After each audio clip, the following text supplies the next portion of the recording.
19/3/2020 ला हा पहिला बक्षीस वितरण सोहळा या युनिक ब्रेन अकॅडमीने साजरा केलेला होता आणि आज आपण 5व्या बक्षीस वितरण समारंभाची तयारी या ठिकाणी करत आहोत। मुलांना घडवणं हा प्रामाणिक उद्देश या युनिक ब्रेन अकॅडमीच्या डोक्यामध्ये आहे। एवढ्या मोठ्या स्वरूपात बक्षीस वितरण सोहळा कुठेही साजरा होत नाही, त्यासाठी मनापासून युनिक ब्रेन अकॅडमीचे जे काही चालवणारे करते धरते आहेत त्यांच्यासाठी जोरदार जोरदार जोरदार टाळ्या करतो। आपल्या कार्यक्रमासाठी लाभलेले जे प्रमुख पाहुणे आहेत त्यांचा आपण सत्कार करणार आहोत।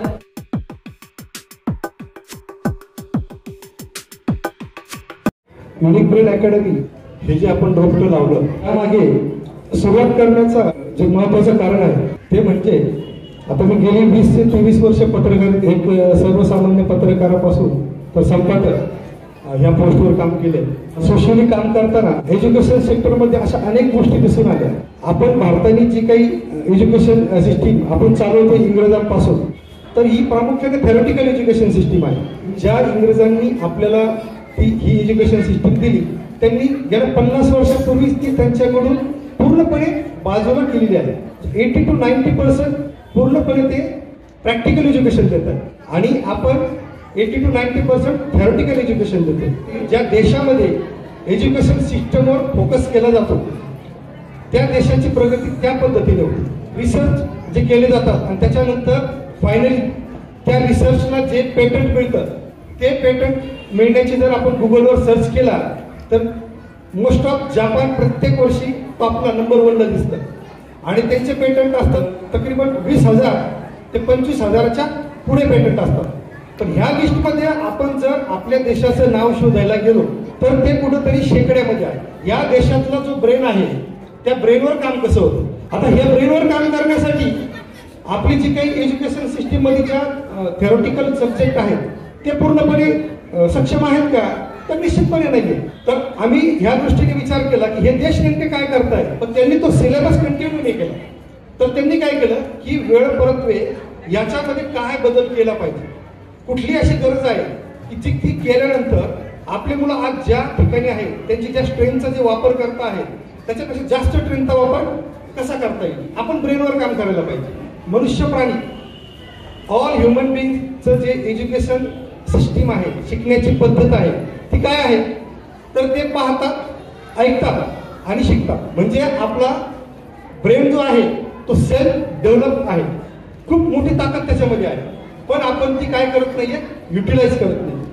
जर ह्या ब्रेनची ताकद युटिलाइज केली तर खूप काही होऊ शकतं।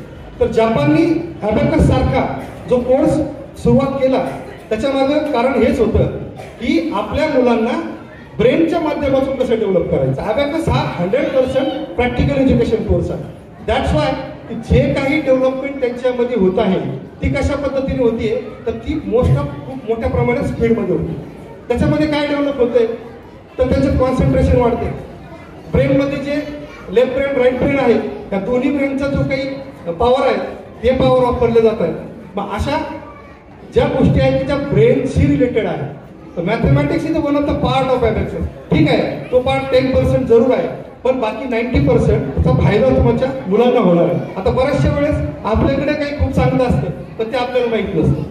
तर वैदिक मॅथ हा त्याच्यातलाच एक पार्ट आहे। मॅथमॅटिक्स मध्ये 3 कन्सेप्ट असतात। एक आहे अर्थमॅटिक कन्सेप्ट, सेकंड आहे अल्जेब्रिक कन्सेप्ट आणि तिसरा आहे जॉमेट्रिक कन्सेप्ट। अर्थमॅटिक कन्सेप्ट आणि अल्जेब्रिक कन्सेप्ट ह्या ठिकाणी तुम्ही जर पॉवरफुल असाल तर तुम्ही इनडायरेक्टली मॅथवर विजय मिळवता। प्री प्रायमरीचा जर बेस मुलांचा पक्का झाला नाही तर त्या मुलांना भविष्यात प्रॉब्लेम फेस करण्याची वेळ येते। कारण जो सेकंड, थर्ड, फोर्थ, फिफ्थ, 8, 9 या स्टँडर्डला जो मुलगा आहे त्याला आपण जे अकॅडमिक क्लास लावतो त्या ठिकाणी स्कूलमध्ये सिलेबस ऑलरेडी चालू आहे। क्लासमध्ये आल्यानंतर परत त्या सिलेबसवर आपण काम करतो। मुलांचा इंग्लिशचा रिडिंगचा इश्यू आहे, त्या ठिकाणी जर त्याचं पॉलिटिकल प्रॉपर कमांड असेल तर तो मुलगा रीडिंग मध्ये ॲबिलिटीने ताकदीने काम करू शकतो। ह्या दृष्टीने आपण 6 वर्षापूर्वी प्री प्रायमरी ब्रेन बूस्टर हा कोर्स लॉन्च केला। यामध्ये मुलांचं मॅथ, इंग्लिश, मुलांचं हिंदी, मराठी आणि त्याचे दोन्ही याचे हँडरायटिंगचे, या पूर्ण जे त्याचे बेसिक गरजा आहे की फर्स्ट स्टँडर्डला गेल्यानंतर मुलगा ज्या ताकदीने तयार पाहिजे तर त्या ताकदीने तो तयार करण्यासाठी त्या स्ट्रक्चरवर या कोर्समध्ये आपण पूर्णपणे काम करतो.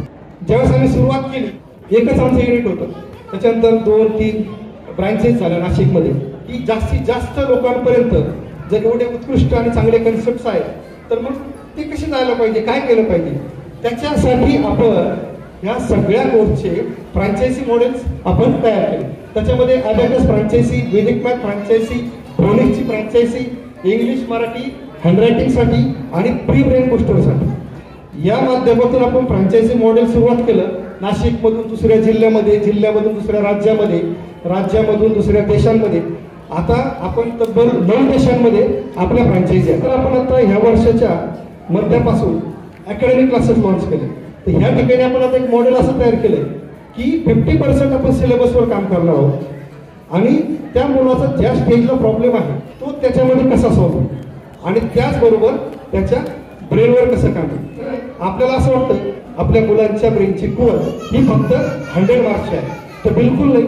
या ठिकाणी बसलेल्या प्रत्येक मुलाची कुवत तो आकाशाला व्यवस्थित घालू शकतो एवढ्या ताकदीची आहे. ज्या वेळेस आपण माइंडवर काम करू त्याच्यानंतर मोस्ट ऑफ आपले सगळे प्रॉब्लेम संपलेले असते. गेल्या 6 ते 7 वर्षापूर्वी मी काउन्सिलिंगवर काम करण्यास सुरुवात केली, कारण ब्रेनला तुमच्या बूस्ट करायचं असेल तर आपण एक स्वतः काउन्सिलर असणं खूप गरजेचं आहे. आपण आता पत्रकारितेसाठी एक कोर्स लॉन्च करतोय. समाजामध्ये पत्रकारिता हा खूप महत्वाचा घटक आहे. मी 23 वर्ष मुळापासून त्याच्यामध्ये काम केलंय. आज जो काही उभा आहे त्याच्यामध्ये खूप मोठा बेस या ठिकाणी आहे. एक चौथा स्तंभ जो आहे तो जर ताकदीने जर त्याने काम केलं तर बाकीचे जे काही 3 स्तंभ आहेत त्यांना तो कसा कंट्रोल करू शकतो, किती मोठी ताकद त्याच्यामध्ये आहे हे जर समजलं त्या दृष्टीने आपण हा कोर्स लॉन्च करतो. तसाच एक कोर्स आपण पार्लर तो आपण आपल्या करिअर अकॅडमीमध्ये लॉन्च करत आहोत. माझा एकच मेन उद्देश असा आहे, ज्यांच्यावर अन्याय होत आहे, ज्यांच्यावर अत्याचार होत आहे, ते घराबाहेर पडू शकत नाही, ते कोणाला भेटू शकत नाही, आपले विचार कोणाला आदान प्रदान करू शकत नाही, अशांसाठी मी नेहमी तत्पर उभी आहे. याच्यामध्ये फक्त अत्याचार आणि अन्याय याचा विषय पण नाहीये. ज्या महिलांना बाहेर पडायचं आहे, आपलं काहीतरी वेगळं काहीतरी करायचं आहे, समाजात वावरायचं आहे आपल्याला, पण आपल्याला त्याची हिंमत होत नाहीये, आपल्या घराकडनं ते पूर्णपणे आपल्याला सहभाग भेटत नाहीये, अशा महिलांनी खरंच बाहेर पडावं. आपण जर मनावर घेतलं तर सगळ्या गोष्टी शक्य असतात आपल्यासाठी. आपण फक्त आपल्या मनाशी निर्धार करायचा की आपण जर जीवनात आलेलो आहे, फक्त आलो आणि गेलो याचा अर्थ काहीच नाही, पण मला त्याचा अभिमान वाटतो की मी लोकांसाठी काहीतरी करते. महिलांनी आपल्या आतला जी रणरागिणी आहे त्याच्यासाठी त्यांनी बाहेर यावं आणि काहीतरी चांगलं करावं. तुम्ही स्वतः जागरूक व्हा आणि दुसऱ्यांना पण जागरूक करा आणि बरंच काही नाशिकमध्ये किंवा नाशिकच्या बाहेर सुद्धा आपल्याला बरंच बदलता येईल. ज्यांनाही काही असं करायचं असेल प्लीज माझ्याशी तुम्ही शेअर करा. एवढंच बोलून मी माझे 2 शब्द संपवते. जय हिंद, जय महाराष्ट्र.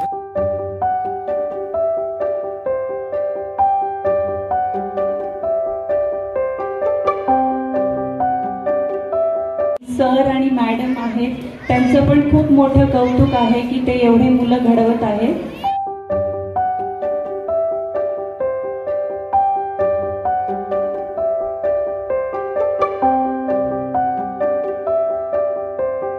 आपणच आपल्या मुलाला जसं पाहिजे तसं घडवू शकतो. हे तुमच्या हातात आहे की तुमच्या मुलाला तुम्हाला कसं घडवायचं. एडिसनची जी स्टोरी आहे, थॉमस अल्वा एडिसनची. थॉमस हा स्कूलमध्ये आपल्या भाषेत मुलगा होता, ढब्बू. स्कूलमधून त्याच्या लेटर आलं आणि ते आईकडे आलं. आईने ते वाचलं आणि ते ठेवून दिलं. एडिसनने जेव्हा विचारलं की लेटरमध्ये काय आहे तर आईने सांगितलं की बेटा तू खूप हुशार आहे, तू इतका हुशार आहे, तू इतका ब्रिलियंट आहे की तुझ्यासारखं क्लासमध्ये कोणी नाही आणि तुझ्या टीचरला सुद्धा प्रश्न पडतो की अरे एवढ्या हुशार मुलाला मी कसं शिकवायचं.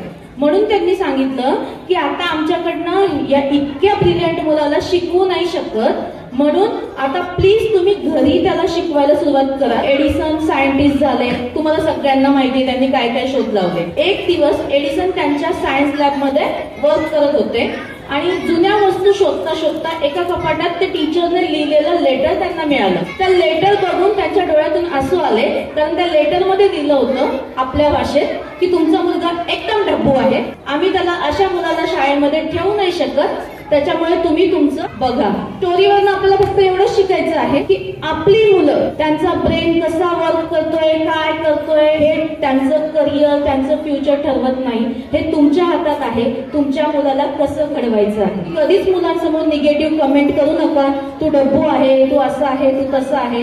बी पॉझिटिव्ह अबाउट युअर किड्स. माझा उद्देश मला वाटतं सगळ्यांना कळला असेल. Thank you so much. Jai Hind.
की खरंच नारी शक्तीमध्ये किती पॉवर आहे की ती सगळ्या गोष्टी एक साथ करू शकते. याच्यामुळे सर्व लेडीजने आपल्याकडे भरपूर वेळ आहे, फक्त आपण आपली कॅपेबिलिटी जी आहे तर ती स्ट्रेच करत नाही.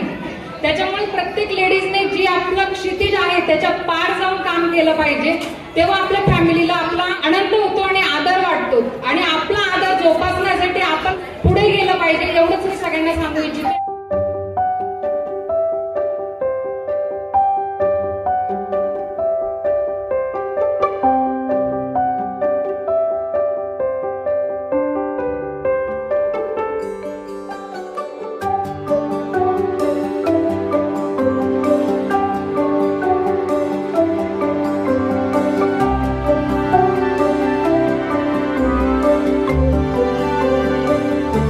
सर्वप्रथम मी आभार मानतो उमेश अनपट सरांची की त्यांनी मला इथे बोलवलं आणि तुमच्यासमोर 2 शब्द बोलण्याची संधी दिली. पण मला लक्षात आलं हा माणूस खूप हुशार आहे. युनिक ब्रेन अकॅडमी हे चालवणे आणि ब्रेन डेव्हलपमेंट करणे लोकांची, तर स्वतःचं ब्रेन त्यासाठी कितीतरी मोठं पाहिजे आणि ती कॅपॅसिटी त्यांच्याकडे आहे. आज त्यांनी जे पाहुणे बोलवले त्यांना बोलवण्याच्या माध्यमातूनच त्यांना हे सांगायचं आहे की आपल्या पाल्यांचा सर्वांगीण विकास होणं हे किती गरजेचं आहे. म्हणजे सिलेबसच्या बाहेरच्या गोष्टी आपल्या मुलांना आत्ताच कळायला पाहिजे, जेणेकरून ते पुढे गेल्यानंतर त्यांना प्रॉब्लेम येणार नाही. जेव्हा आपण शाळेतनं किंवा कॉलेजमधनं बाहेर पडतो आणि जगाशी 2 हात करायला जातो तेव्हा आपल्याला लक्षात येतं की अरे आपल्याला हे शाळेत शिकवलंच नाही. भाषण करण्याची कला फक्त केवळ 5% मुलांमध्ये असते. जेव्हा आपण कुठेतरी जॉबला जातो किंवा व्यवसाय करतो, प्रत्येक ठिकाणी आपल्याला पब्लिक स्पीकिंग करायला जेव्हा उभं राहावं लागतं तेव्हा आपल्याला असं वाटतं की नाही आपण हे शाळेत करायला हवं. नागरिक शास्त्रासारखा विषय आमच्या वेळेला 25 मार्काचा होता, आता माहिती नाही किती मार्कांचा आहे, पण तो पुढे जाऊन करिअर होऊ शकतो माझं हे मला त्यावेळेला माहितीच नव्हतं. म्हणून नागरिक शास्त्राकडे मी तसंच बघायचो जसं इतर लोक आपल्या ऑप्शनल सब्जेक्ट्सकडे बघतात. परंतु त्याचं महत्व आज कळतंय की त्यावेळेला जर कायद्याचं ज्ञान घेतलं असतं तर आज त्याचा खूप फायदा झाला असता. असं म्हणतात की सरावादरम्यान तुम्ही जेवढा घाम गाळता त्यावेळेला लढाईमध्ये तुमचं रक्त तेवढं कमी सांडलं जातं. तर हा जो आपल्या पाल्यांचा सराव आहे, हे जे ब्रेन डेव्हलपमेंट, अबॅकस, वेदिक मॅथ्स हे मला शिकायला मिळालं असतं तर कदाचित मी 10 वर्षात अजून खूप मोठा पल्ला गाठू शकलो असतो. हे आपल्या मुलांना आज मिळतंय आणि आपल्या मुलांपर्यंत हे पोहोचवतायत, या गोष्टीचं खरोखर कौतुक करायला पाहिजे. मुलांचा सर्वांगीण विकास हेच आपलं ध्येय आहे. आज आपण सर्वजण इथे जे जमलेलो आहोत ते आपल्या मुलांसाठीच जमलेलो आहोत. जे आजचा सोहळा खरं तर हा पारितोषिक वितरण सोहळा आहे. याच्यामध्ये मेन थीम आहे जिंकणं आणि हरणं. ज्यावेळेला आपले मुलं जिंकतात, आपल्या मुलांचं इकडे कौतुक होतं, आपल्या हरण्याचंही त्याच्यासोबत कौतुक होत असतं, हे आपल्या प्रत्येक पालकाला माहिती आहे.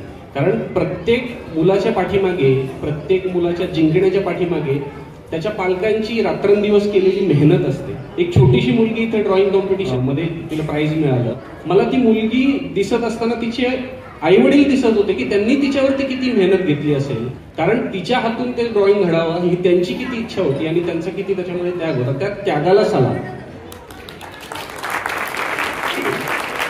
70% पडले 80 पडू शकतात, 90 पडले 100 पडू शकतात, पण अगदी एखादा मार्क कमी झाला तरी आपण बोलणारे ऍप्रिशिएशन करण्याच्या बाबतीत खूप कमी पडतो. मुलांना ऍप्रिशिएट करायला शिका, जेणेकरून त्यांच्यातले चांगले गुण अजून वाढतील.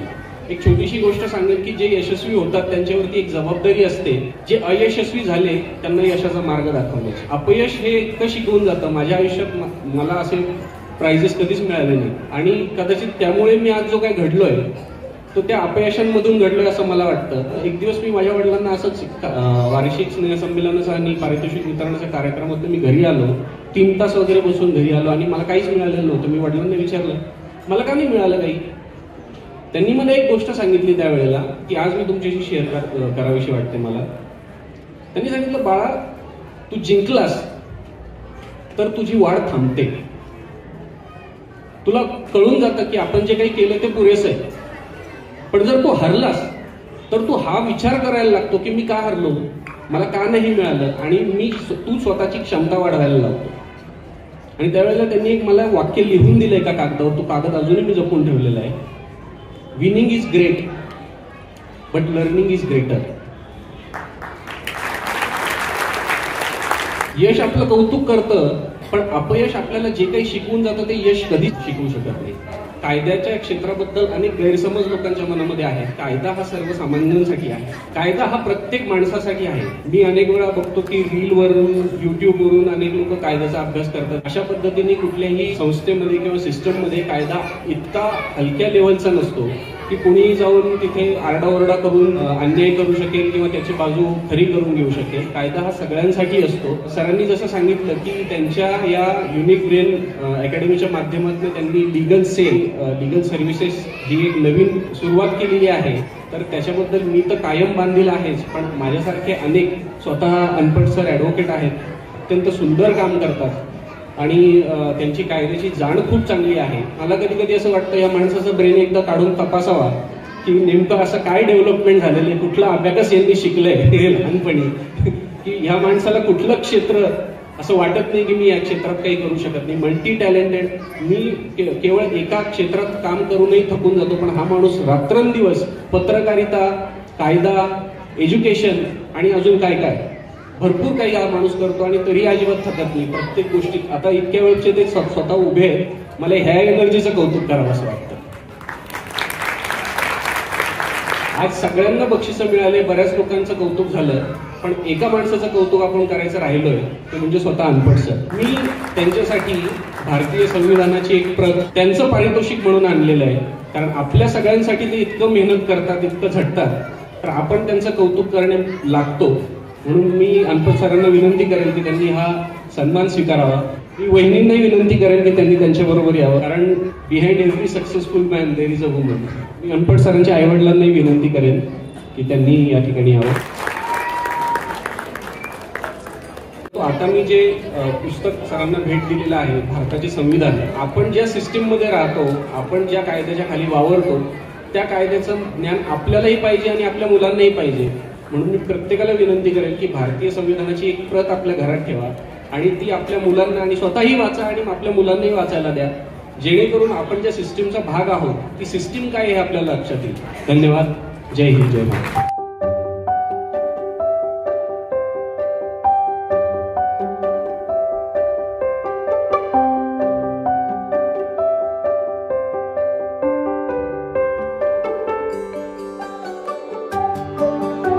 त्याच्यामधून तिने एक चिठ्ठी उचललेली आहे